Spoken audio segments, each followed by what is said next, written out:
welcome to economictimes.com. I'm your host Pallavi. As we are celebrating India Investor Forum 2021, we are here to address the common investor queries, their concerns, and what could be the possible solutions to their problems.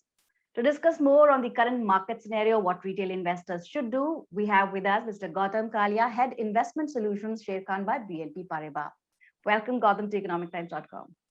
Thank you so much for having me. And before we start this conversation, I would like to give a little glimpse about your background to our viewers.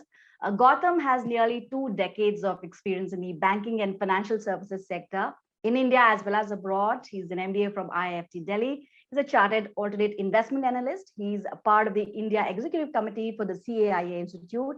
He's been with Sharekhan for last 5 years and he's worked with different organizations, including HSBC, DSP, and ICICI Bank.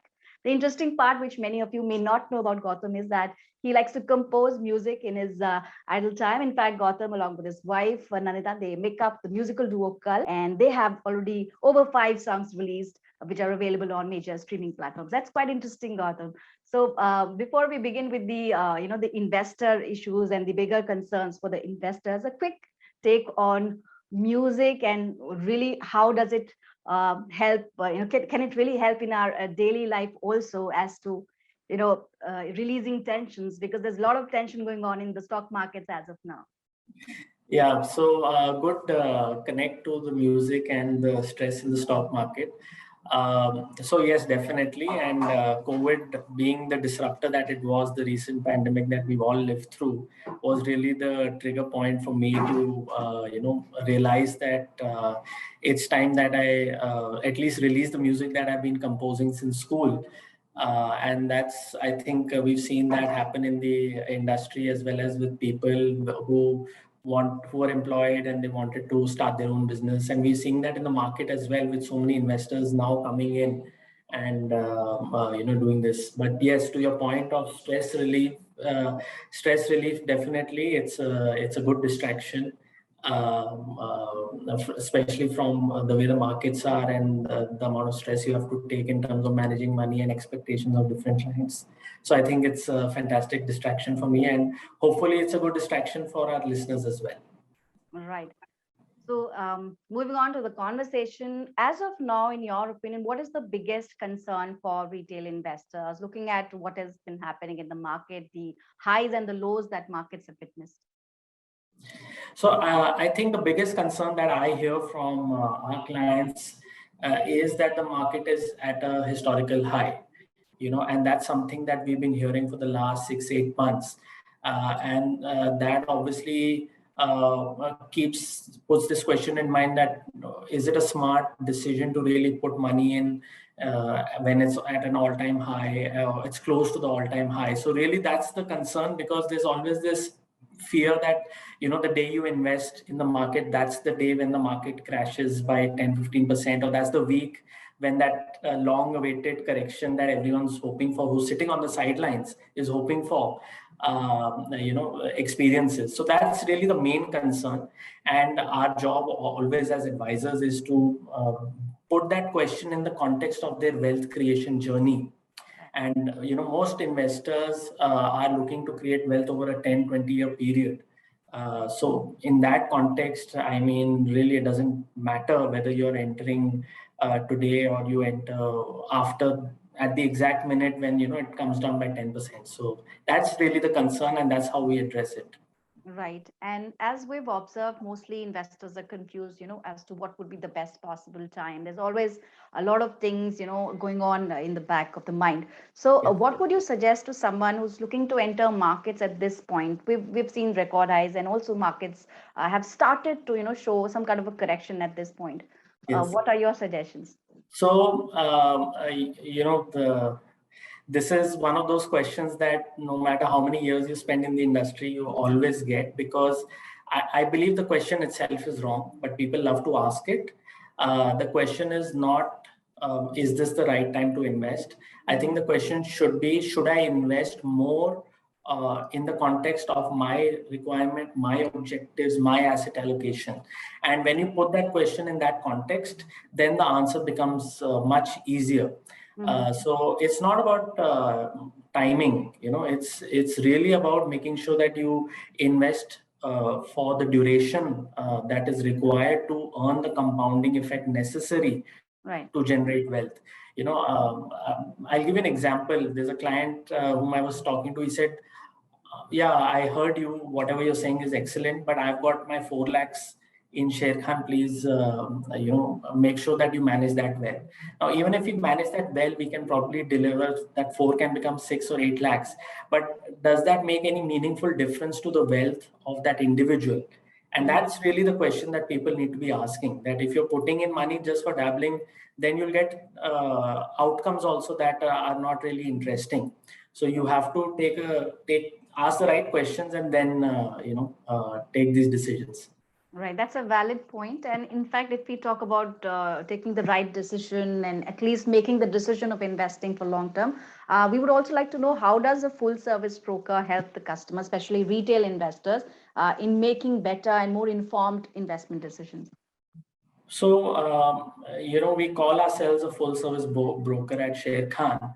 And I think that's really important to understand, because everyone's focusing on how to execute the transaction. But really, the objective is not about ease of transaction or platform, while that is a benefit, obviously, of a full service broker like ours. But really, the objective is about creating wealth and meeting the needs. I mean, there's a reason why you're saving money, because you want to spend it on something. And really, the power of the full service broker is for the client to have these discussions, context, and these transactions in that context, to make sure that you understand why you're doing what you're doing, why you're taking these transactions. If you are trading actively, that's because you aim to generate 15% return a month of 20% of your portfolio, and because that is what's going to help you achieve your house purchase in this part of India. So that's the context really that we have to set, and that's really the advantage of full service. Obviously, for retail investors, it makes even more sense because of the emphasis that we place on education. That it's not just about making everything available to the investor and saying, okay, go dabble and play and game the stock market. It's about learning, developing, having access to not just the tools, but how to use them to create wealth. So that really is the key, I think, couple of the key differences, and that's why it's important for most investors, actually. Sure.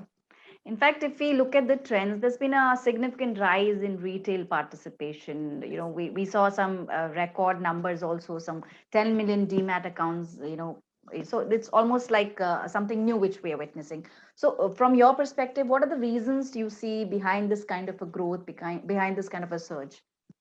So I think that 3-4 reasons. One is that people are not spending as much money as they were on things that they didn't even realize they were spending on. So basically, about half our customers have started saving more, significantly more, because the trip to the mall or wherever they were spending the money suddenly is gone. And initially, the objection that we would encounter and we would try to help our investors was, I don't have any money saved at the end of the month, so really I don't know what can I invest. Now suddenly they have some money, right? And now they are beginning to realize, oh, I can save money. The second is obviously the gift of time, because we spend so much time traveling to work or just distracted by other things that I think that is also given access to self introspection, trying to figure out what is important and try to invest there. So we've seen a lot of fully employed customers now becoming active derivative traders, because they are able to take time out to kind of invest the time necessary to do that. We are seeing a lot more people come in. Access to information has never been better, so a lot more millennials and Gen Zs are coming in to invest. So that's a big change that we are seeing, that the customer is actually getting younger when they're investing. And I think the final point I would say is just the whole disruption, because it's like a gut check that has happened for everyone in their life. Like I started with my music because I said I don't want my music to die with me. That way, people have realized that what's important, and it's Right. whether it's about legacy, whether it's about long-term wealth, whether it's about meeting their aspirations. They've realized that this is important. They need to spend time and effort in this. So definitely, we see a significant rise in the interest across age groups, but particularly in Gen Z and millennials. Sure. So the priorities have changed. Also, we want to know where are these investors investing? Like retail investors, are they more investing in stocks or mutual funds? So we've seen a mix of both. If you look at just the industry growth, it's fantastic on the SIP flow, the contribution of the number of demat accounts and the folios have increased manyfold. So really, the growth is happening in both sides. You've got so many new ETF products coming in. You see a lot of PMS products also coming in. So really, the growth has, I would say, it's on both sides. We've got investors investing in both sides, and I think really the difference is not about pandemic or no. It's about the nature of the investor. So if you're a delegator by nature, if you would like to outsource your investment management, then you would go for a mutual fund. But if you are a DIY, do-it-yourself kind of an individual, then you would want to go for stocks, because you want to have more control over your investment, and be in charge of the decision making. So that I think is the key differentiator when people choose stocks or mutual funds. Mhm. In fact, if we look at the emerging trends, there's been a plethora of ESG funds, this talk about sustainable investing and stuff. So, what are the other trends, investment trends that you've noticed, observed, especially, since this pandemic era began? So ESG is a fantastic point, because that's, now we've got an ESG rating score for all our funds also. That's something that we've added because especially with the emphasis, understanding of climate change and climate impact, the new investor is definitely more concerned about this. The older investors are more concerned about the governance aspects. So corporate social responsibility, what companies are doing for the environment, those are making a big difference. That's why ESG becomes such a hot topic here. And it's not a new topic, actually. It's almost 15, 20 years old. Yeah, it's about 15 years old, the topic, but it's really gaining a lot in prominence over the last couple of years here, like you rightly said, with the new funds.